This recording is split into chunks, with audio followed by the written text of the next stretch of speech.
Neen here from the Hyperactive Bookworm. I am here today speaking to the amazing A.L Brooks, and we will be talking about, let me get this open.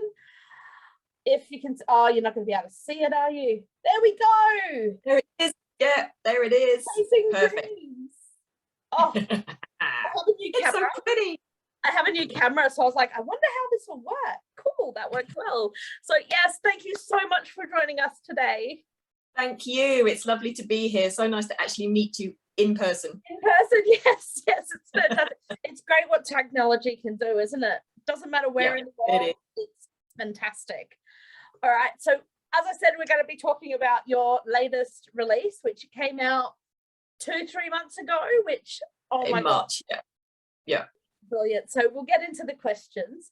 Firstly, can you sum up or describe Chasing Dreams in 3 words? Not really, no. This was really hard. I know. That's pretty much the answer I get from so many authors. They're like, well, that's just me. But I came up with three. Feel good, which I count as 1 word. Yeah. Realistic. Yes. And warm. Oh, yay. They're really good descriptors. I think so. Oh, I absolutely loved this book. I'm just, apologize. No, I will be just fangirling everywhere here. You go ahead. I don't mind. I love it. Oh, they're really good sum up for it. So one of my favorite things about this book, because I know it's shameful, but my TBR just mocks me at every turn. But this is actually only the 2nd book of yours I've read. And I'm just, okay, I must go get all the other books now because it was amazing. But one of the things I really adored about it was your ability to have safe sex included in this book. And it was just so seamless and it added so much to the scene without it being jarring, and it was so natural. And I was really curious, was this difficult or was it a conscious idea before writing the scene? Well, it was definitely a idea. Yeah, it was definitely a conscious idea, because Claire is, she's so level-headed and she's so focused on her career, up to a certain point. Yeah. That there's no way she's going to be involved in an open relationship with someone, which is what she's in at the start of the book, with Shannon and Shannon's wife. Yeah. Not that, just to make this clear, because some people have been confused, Claire is only sleeping with Shannon. Yeah. Shannon and her wife have an open relationship and they go off and have different sexual partners, and Claire is involved with Shannon on a kind of friends with benefits kind of deal. I didn't realize that would confuse people. Yeah, somehow it did, but that's, yeah. So Claire's such a level-headed person and such a focused person that she's not going to allow herself to risk her health with something like that. She's just not that kind of person. So when I knew that I was going to write her having this relationship with Shannon, I knew that it needed to be done in a way that safer sex was paramount to what they did. Both women are going to be really super sensible about this, but they're also going to have super hot sex. Yes. So,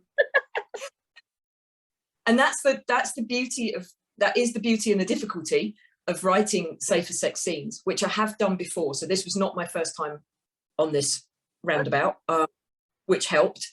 And yeah, there's a certain choice of words and phrases and the way you express it that can still add to the sexiness and the playfulness of the scene. And that's what you need to try and work with. Mentioning words like latex and rubber in the middle of scenes for a lot of people doesn't work, and it takes them out of the scene because it makes them think of things that are too practical and too unsexy. Yeah, that totally makes sense. Yeah. So you have to play with those words, and there's a good way to write it where you don't talk all the time about the fact that they are practicing safer sex. I don't have the scene at hand, but I remember writing that, Claire wished she could truly taste Shannon when she's going down on her, because doing it through a dam took something away. And it's like, that's a practical, realization of what using a dam is all about.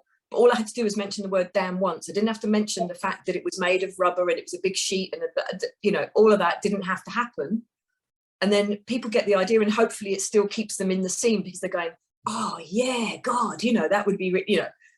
And same with, you know, at the end of the scene when Shannon snaps on a latex glove, it's like she's snapping it on playfully, you know, like, come on, now it's my turn kind of thing. No, Yeah, that's the thing. You don't have to kind of ram it down people's throats, but you can do it in a way that really gets the message across that these two women are being super careful about exchanging bodily fluids. Yeah. No, that totally makes sense, because I was actually thinking, like, what makes it so well done and so natural? And you hit it on the head. It's, you mentioned it once, that's it.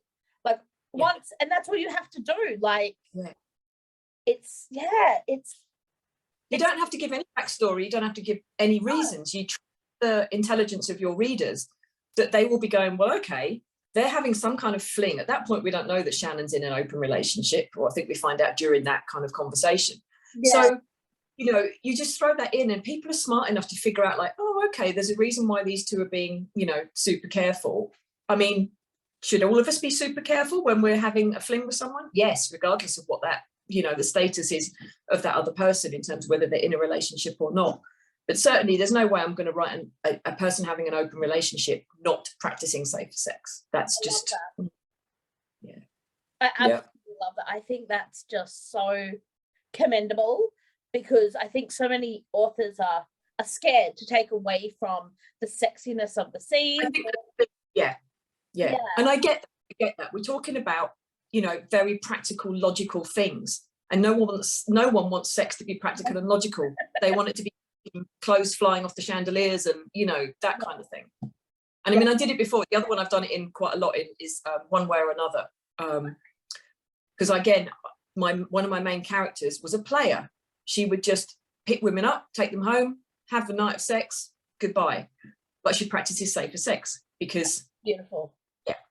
She's a smart woman, so she doesn't want to get anything that, you know, would leave any nasty effects. So I love that. I think that's great. And yeah, absolutely no offense to other authors, because I would be terrified how to do it and make it not take away from it, but totally like bow down to how beautiful you've done it. And I say, I go with you on that. No disrespect to other authors, because also the other thing I should say about this is that we're writing essentially fantasy all the time. When we write these lesbian, sapphic, queer romances, we are writing fantasy, yeah?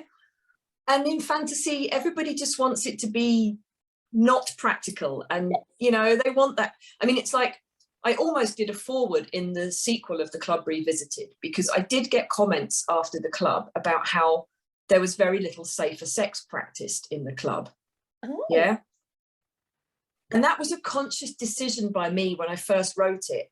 And I carried on with that in the second book, and I wanted to kind of explain it, but decided it was just too heavy-handed. But essentially, for me, The Club and The Club Revisited are pure fantasy. I mean, that's just absolute escapism. And can we all just pretend that actually, yeah, of course they all use safer sex, but it's just like, I don't want to write it in the book. I just want people to have hot scene after hot scene, and just, you know, I mean, you know, there's the people who use dildos in the book, they're using condoms. Yeah, that's great, because, you know, duh, why wouldn't they, sort of thing. Yeah. But, you know, a lot of scenes where people are going down on each other and there's no dams involved and stuff like that, because I was just like, I don't want to build it into everything. I want this to be all about, and I get that with a lot of erotica books, and I get that with a lot of love scenes, that people just want to keep that fantasy element and keep that reality out of it. And I totally understand. But yeah, for me, Claire was always going to be the sensible one when it came to sex, until she meets Ruby, of course. Oh, hey, they have that really awkward conversation in the car, so, you know, they're covered. So much fun to write. So much fun to write. Oh my God, it was hilarious. The time when we realise, I hope it's the first time people realise that Ruby's really like struggling with her attraction for Claire, and like there's a part of her brain going, well, what would it be like to sleep with Claire? And, you know, la la la la la, and then I love it. So yes, the two main characters of Chasing Dreams is Claire and Ruby, and I keep going, but I love her, but I love her. Oh my God, I can't decide which character I love more. And then you throw in these amazing side characters like Shannon, like Katie, like Ned. And I'm like, I don't know. So do you have a favorite character from this book? Are you trying to get me to choose my favorite child? Yes, completely. Okay, fair enough. Yeah. Okay, so obviously I love both Claire and Ruby. Yeah, I mean, you don't write your main characters without enjoying them and liking them. I mean, they both have their faults, definitely. Love that. You know, yeah, Ruby throws the odd temper tantrum now and again, and you know, is completely stubborn as a mule for possibly too long, but she gets there in the end. She's so Claire, but I love her for it. Yeah, I know. Well, I think I said to someone else in a chat recently in your group, I said, you know, it would have been completely unrealistic for Ruby discovering that her dream was smashed to pieces by this stranger from out of town who's quite snooty, quite frankly, when they first meet, the first couple of times they meet. It would be completely unrealistic of Ruby to go, oh, well, so sad, I'll just carry on with my life then. Absolutely. Without having the hissy fit of hissy fits that last like 2 or 3 weeks, because come on, you know? She'd be so mad, and she knows she's mad at herself. She knows she's not really mad at Claire, but of course she's going to express that with Claire and you know. So of course she's going to be annoying, and yeah. And that's what I loved about it. She was petulant, but she's like, I know I'm being petulant, but I can't just squish it. Yeah, I can't just squish it. Yes, sorry. So yes, so this Claire is very standoffish and snooty, and she doesn't. It's not like she's not necessarily a snob, but I think she says at one point that she's landed in this small town without actually realizing what small town life was like. Yes. That, you know, she's so used to the city, and she can't get used to everybody knowing her business, and she can't get used to Katie, who has no filters. I love Katie so much. And who, by the way, probably was my favourite character in the book, because she was so fun to write. It's so fun writing characters who have no filters. Yeah. It's like when I wrote all the old women in Never Too Late for Heroes. I mean, they've got no filters and they just tell it like it is, and it's such fun, you know? So yeah, Claire's got this really kind of snootiness, not snobbishness, but snootiness about her, where she's slow to trust people, because she's deliberately kept relationships at bay, any kind of relationship at bay, for the last few years. She gets treated like shit by her parents, who all loathe, you know. I love writing the loathsome characters as well, because you can really have some fun with just how horrible they are. Yeah. You know, so Claire's got this real kind of wall in front of her. She's not going to let anybody in. And then she meets the feisty Ruby, who just immediately starts breaking that wall down brick by brick, you know, sort of thing.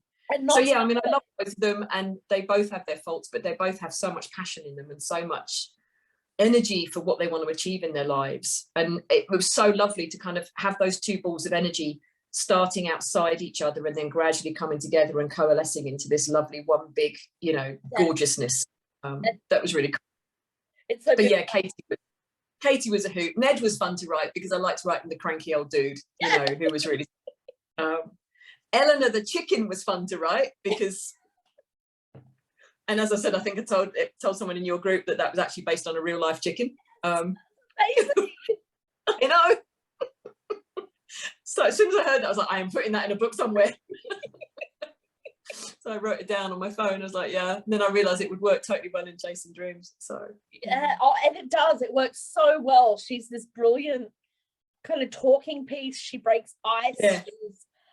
She's just amazing. And I love when Claire comes in. It's just like, there's a chicken, and I know. And no one's caring. Like, what the hell? Exactly. Everyone else thinks it's completely normal, but Claire from the city is like, there's a chicken in the kitchen. And it's just so. I really enjoy putting those fun little moments into books, even if a book's being quite serious. You know, there's humour in everything. You know, there's always funny little moments in life. Even if you're going through absolute crap, there's always something that, you know, pops up that just makes you laugh out loud. Yeah. And I love finding moments where I can slot those little vignettes in, you know, of like Claire looking at askance at a chicken in a kitchen, sort of thing, and everyone else just getting on with their daily life and not even noticing, because does everything. And it's so great to break down for her as well, like this, like, because she's so tense and like nervous about being there, and it's this perfect sort of self ice breaking for her. Like, okay, so weird is okay. All right, like we can move on with this. And another thing in that as well, that we're talking about obviously the Thanksgiving scene, and there's a moment where Ned, no, it's good. It's where Ned meets her at the front door.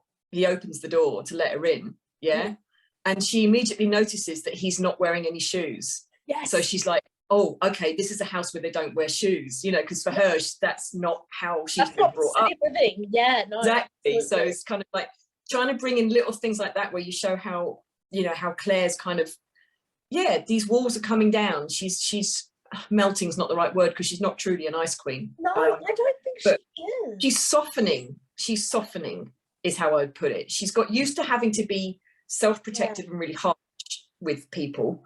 And then this family, Ruby in particular, starts making her a bit mushy. So I kind of feel like, well, for me, when I was reading it, I was like, I love those little things where you saw Claire notice stuff, because it's like, this shows that she's so much more than the job she once had. Like, because she's attentive, she actually is paying attention. She's like, oh, okay, well, I'm going to respect that they live differently, and that's okay. Like, I'm going to accept the fact that even though it freaks me out that everyone knows what the hell I'm doing, like, this is how the town is. And she doesn't come in and try to tell people they're wrong for living the way they live. And I just adore that about her. Cool. And it really does break away that whole idea of this ice queen. She's protected. She's basically self-protected. Absolutely. Yeah. And I love that. Now, one thing with the openness and the realistic, because I love that you said that this book is realistic, because it is. Now, do the characters decide, especially with this book, did they decide that they were going to be open, honest, like upfront, or was that something you decided before you started kind of getting into them? It's a bit of both, actually. I always knew that because they come from such different backgrounds and they are going to clash. I mean, obviously they were going to clash. I mean, it is kind of written as an enemies to lovers. I mean, not true enemies, but, you know, there's sort of this instant dislike and distrust from both of them to start with. I always knew that if they were ever going to be a couple, there had to be some talking and there had to be some honesty. And especially with what we then discover, the backstory of Claire with the Cobb deal and her role in that. She's been carrying a lot of shit on her shoulders. And I know, I mean, Claire's in her early 40s, Ruby's in her late 30s.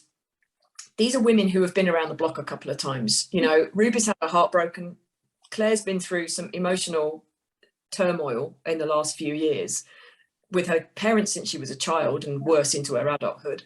And then with this deal and her work and, you know, never being able to hold down a relationship because she always kept putting work first because she was always still trying to impress her parents and get their approval and, you know, all that sort of stuff. Those two people aren't going to come together with that kind of maturity behind them and not be open and honest. I mean, there's no way, you know, they're both super intelligent women. They're not going to leave all that behind and never speak about it. They're going to have those conversations. And because they're both, I mean, Claire's got different trust reasons than Ruby has. Ruby's had her heart broken by someone who waltzed into town, swept her off her feet, and then abandoned her. Back out.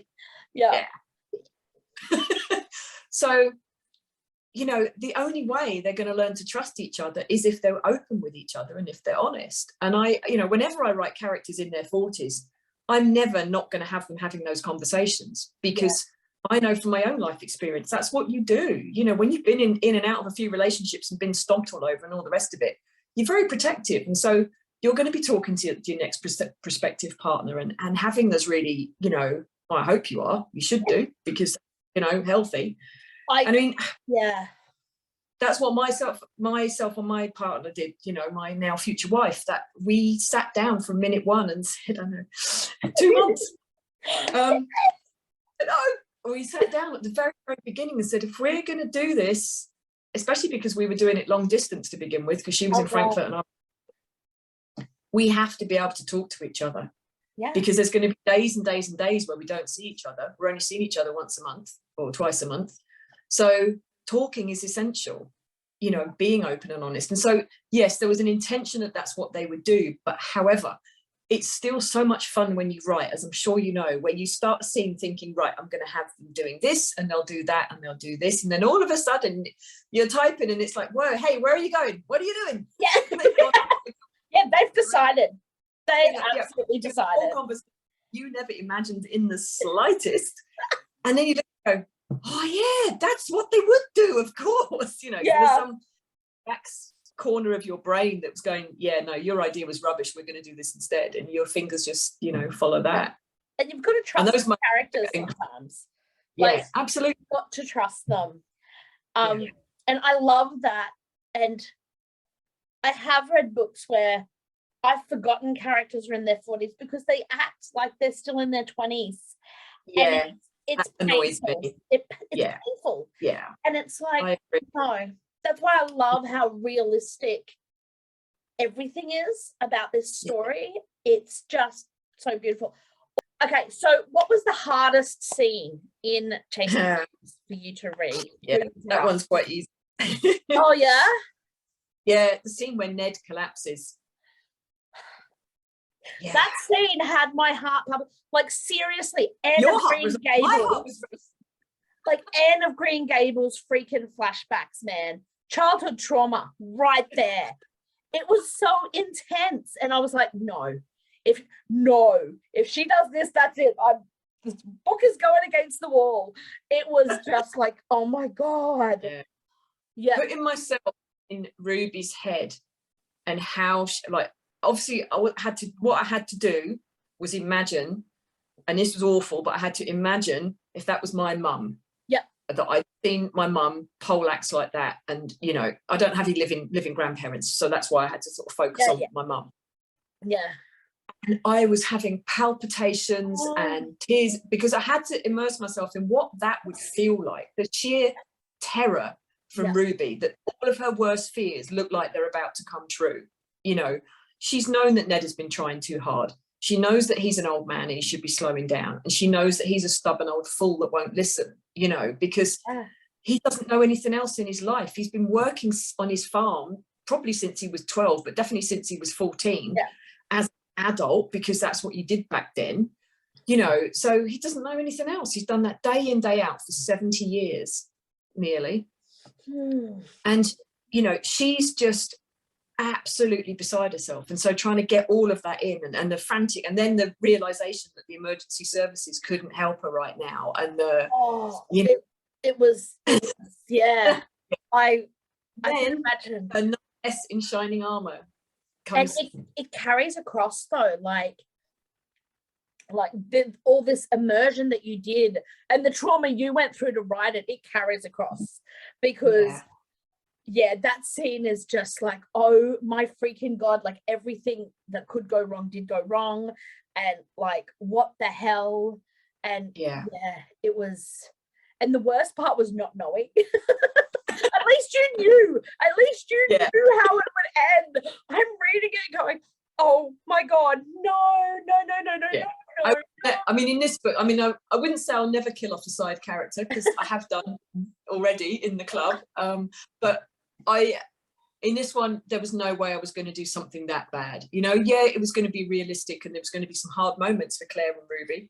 Yeah. But I was never going to kill off Ned. Are you a plotter or a discovery writer? And what is a day in, you know, A.L Brooks, the author, look like? Yeah, sort of, unfortunately these days, due to the commitments of my day job, I don't actually have what we would call a regular writing day, which is really frustrating. I can't lie. If I am super lucky, I get to write one evening a week for maybe an hour or so. Oh, wow. And if I'm lucky, I get to write both Saturdays and Sundays for maybe 2, 3, 4 hours each day. That's where I'm at right now. It's difficult. And I'd love to be a full-time writer, but that's just not possible. That's the dream. That's the long-term dream. Like it's exactly. So I mean, you do what you can. You just fit it in around whatever else you can. I mean, I have an incredibly supportive partner. She knows that this is fundamental to what I do. And, you know, oftentimes I'll be saying, look, I really need to write this afternoon. And she'll be like, yeah, great. And she goes and she sits and reads a book, or she goes off and visits someone, or, you know, whatever. And it's, That's so you know, and just leaves me to it. Yeah, I know. She's really, really wonderful. And which is why she got the dedication in Chasing Dreams. Because she did make my dreams come true. Oh, it's so sweet. I'm so excited for you that 2 months you get to make her your wife. I love that. I know, yeah, so cool. We met with the venue yesterday where we're having our party, and they're so excited to be hosting, and we're so excited to be there. And we were like, can we have the party like tomorrow? So at the moment I do find it super frustrating trying to fit my work, my writing around my work, and vice versa. It's just an unfortunate time for my day job. We're doing a massive project at work, and it's not that I'm working late in the evenings, it's just my days are so intense that I literally have no brain left at the end of them. I finish at 5:30, 6 o'clock, and I'm a zombie. Because I've had to do so much thinking during the day. And it's just, I'm in awe of people who can do it, but I cannot do that. I can't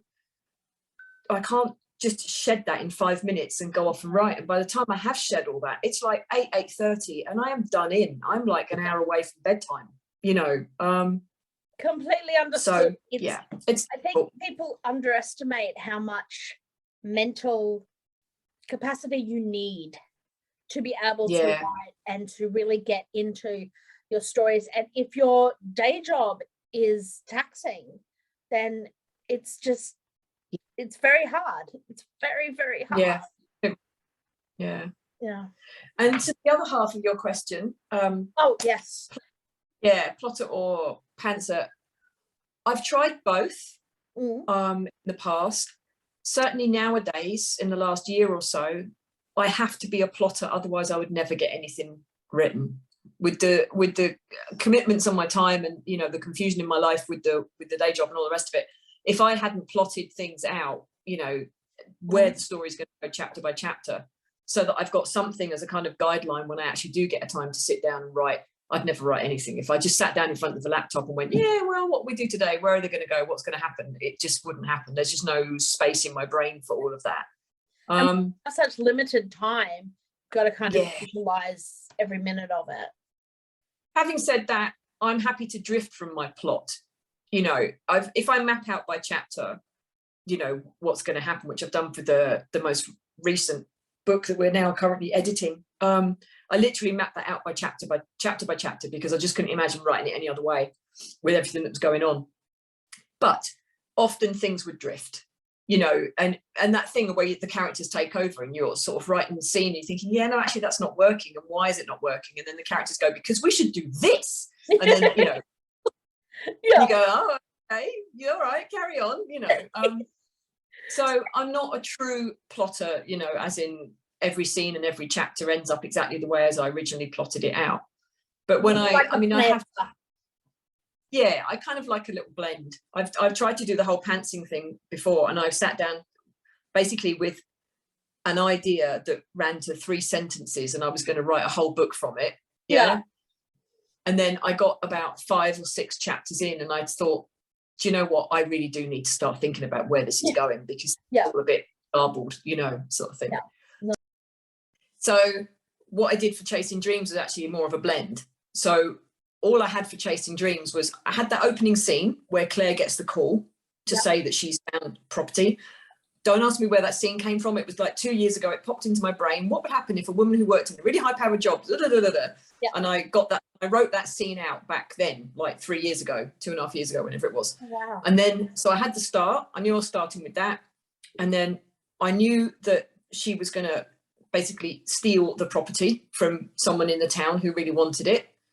And I knew that they were going to have some trials and tribulations. So I kind of had this rough plot, but I mean, we're talking really rough. I didn't have chapter by chapter, but I had this kind of thread that I could then connect up. And that's what I've done with most of my books, actually. I've got a kind of a beginning, middle and end, or maybe a little bit more than that. And then I just kind of see where I'm going to go and just flow it to join it all up. And usually it works kind of okay. So, yeah. Oh, it's definitely worked in this book. 100%. It's worked. Good. So what are some of the biggest influences for writing? Interesting question. Because I think that changes the more you write and the more you read. I mean, obviously, I'm a massive reader. I was a reader long before I was a writer. I've been reading since, basically since I was first given a book and first learnt what words were. I've always been an avid reader. So in terms of trying to bring warmth between characters and connection between characters and that kind of banter that people who know each other very well have in life, and I want to represent that in the books.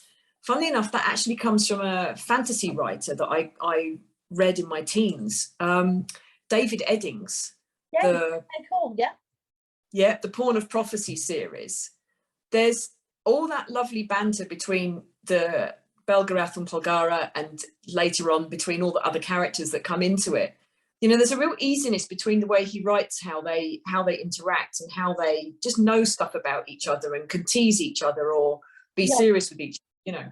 So that definitely played an influence in trying to, especially when I'm writing scenes between main characters and their besties or main characters and their families, you know, that having that ease of knowing each other, and, you know, you should be able to like tease each other and have fun and, you know, but at the same time be super supportive. So there's that. I started writing maybe 6-7 years ago now, when I first started jotting down what became the club. My two biggest influences at that point, because I was writing erotica, were Harper Bliss and Megan O'Brien. I'd read a lot of Harper Bliss's erotic short stories, and I liked how she described sex, you know, and how she described the connection between the women having the sex.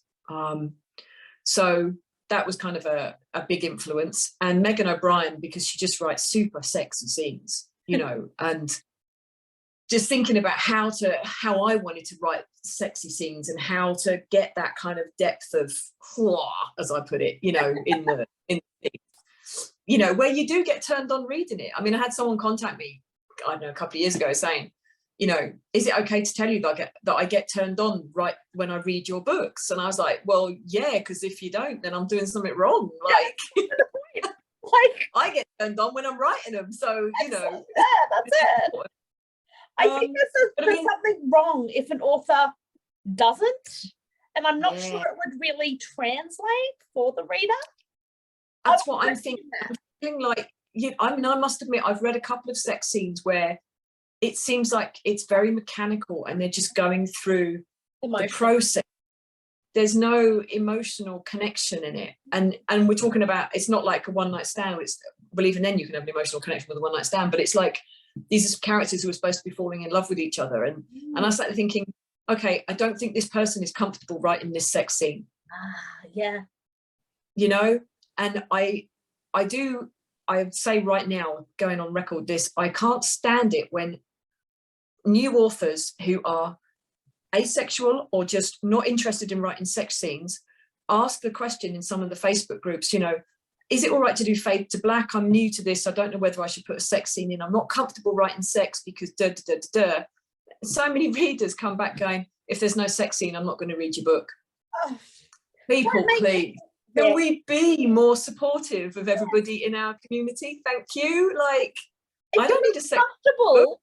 It's not to be worth reading. Like, exactly. And why put all this pressure on people who aren't interested in writing sex? Like, God. Anyway, that's a whole other strand I dived into there because it just popped into my head.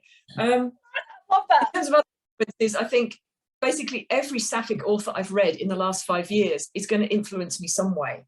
Yeah. And that might be in a, oh God, yeah, that's a really good way of presenting a scene or setting a scene, or, you know, I could work with something like that, you know, sort of thing. Or ooh, why did they do that? No, I'm not going to do that.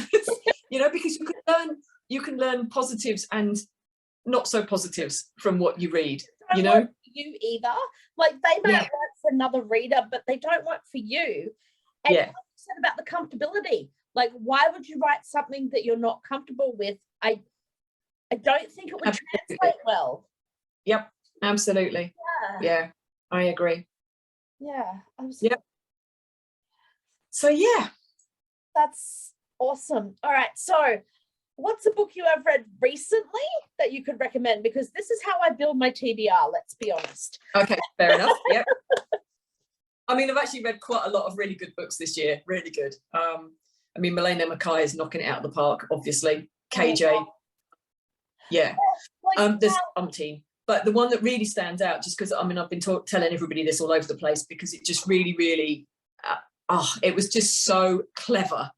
And The Telltale by Claire Ashton. Let me say what it is first. Oh my God, I'm in the middle of reading that right now. So, oh my God, yes. It's so good.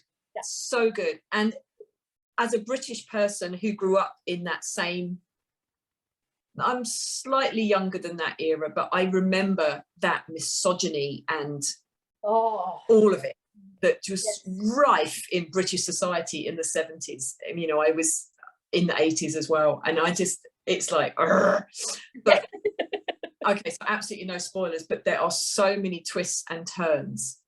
And the heart of the story is just incredible. And Claire Ashton is one of my favorite authors, and this is just amazing. Is it her most well, it's definitely, for me, it's her most brilliant kind of mystery intrigue book, because I still think Poppy Jenkins or Finding Jessica Lambert are her most lovely romances. Yeah, but The Telltale is just knocked my socks off. Yeah. The audio is brilliant as well. The audiobook, highly recommend that. I'm a sucker for a Welsh accent. It's super sexy, and the woman who narrates this, Ruth something, can't remember her name. Oh my word. So nice. I love that. Oh, I love that you're reading it. You'll have to tell me what you think. Yes, absolutely. I'm feel free to message me whenever you like. Absolutely. I will. Because so far I'm absolutely loving it. I'm just like, oh God, real life, go away. Let me read it. Yeah. Because if I would sit and read and write all day, that's all I do with my life. I know, me too. I just love reading so much, and I love writing so much, and it's just like, why can't I be paid to do them all day? I know, right? What I do. Absolutely, exactly. And I've as I've talked to more authors and stuff, the ones that really blow me away, you'll always, from my experience at least, they're major readers, and it shows in the beauty of words that they explore, and it's amazing. And yes, you're included in that. Thank you. So what's a piece of advice, your favorite piece of advice you would give to aspiring authors? This one is, I've had this answer in my head the whole last few years, because I remember when I remember reading lots of advice when I started writing about this, that and the other, and a lot of it scared the crap out of me, quite frankly, because it was like, I can't do that, or I don't want to do that, you know.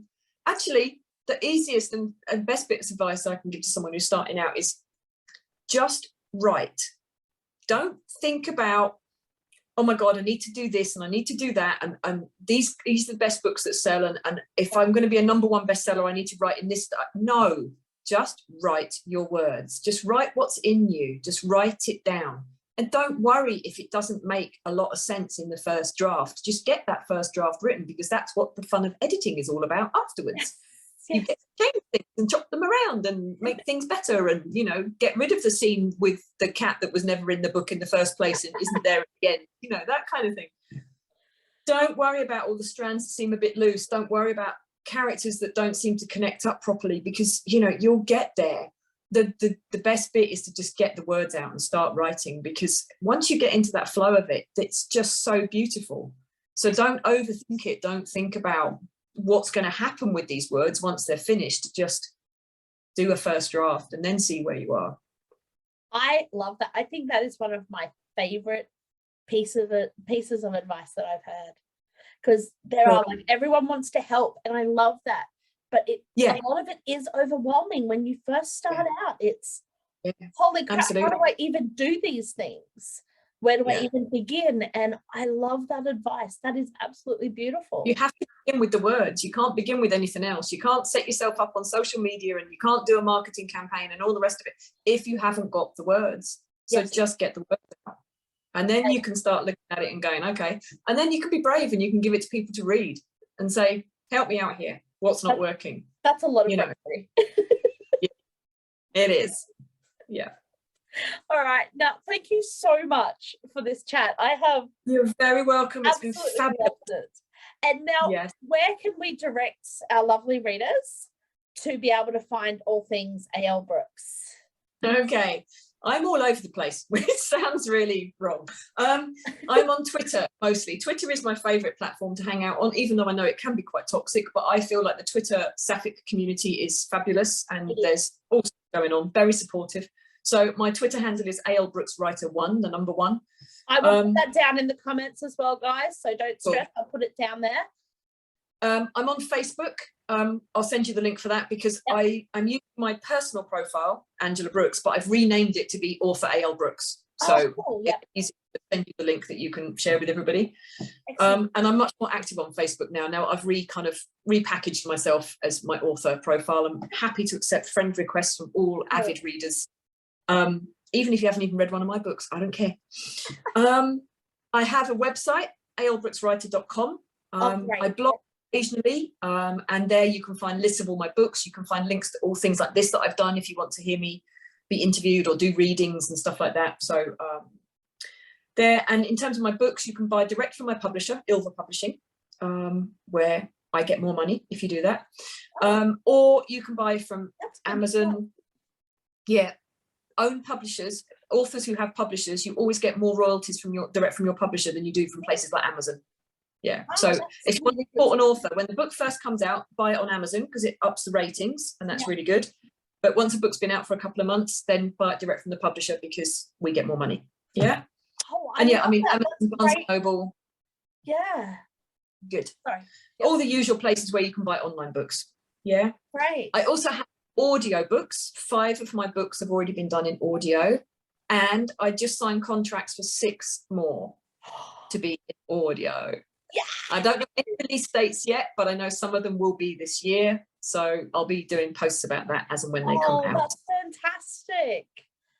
Very excited about that. Very excited. I'm a huge fan of audio. Huge fan of audio. I think it's fantastic to have another way that people can get the stories. Absolutely. Yeah. It's a shame. I mean, it's a shame it's expensive. Of course, it's expensive. I mean, it's a huge production to put together an audiobook, and the writers deserve every penny they get, if not more, because they are fantastic. Absolutely. So it's a shame that at the moment it's quite prohibitive for self-published authors and such like, and smaller presses to actually get their books done in audio because, you know, it's super expensive. So yeah, I feel very fortunate that my publisher has done the deal with Tantor to get more books out. That's so great. Yeah. That's fantastic. So yeah, and like I said, I love talking about books. As I said, not even my own. I love just talking about books, especially Sapphic books. So if people want to connect with me on Twitter and Facebook and chat and connect, love it. Bring it on. I'm more than happy. That's fantastic. Again, thank you so much for taking the time. Thank you. And talking about your book. It's been lovely. Very much so. Thank you very much. Bye, y'all.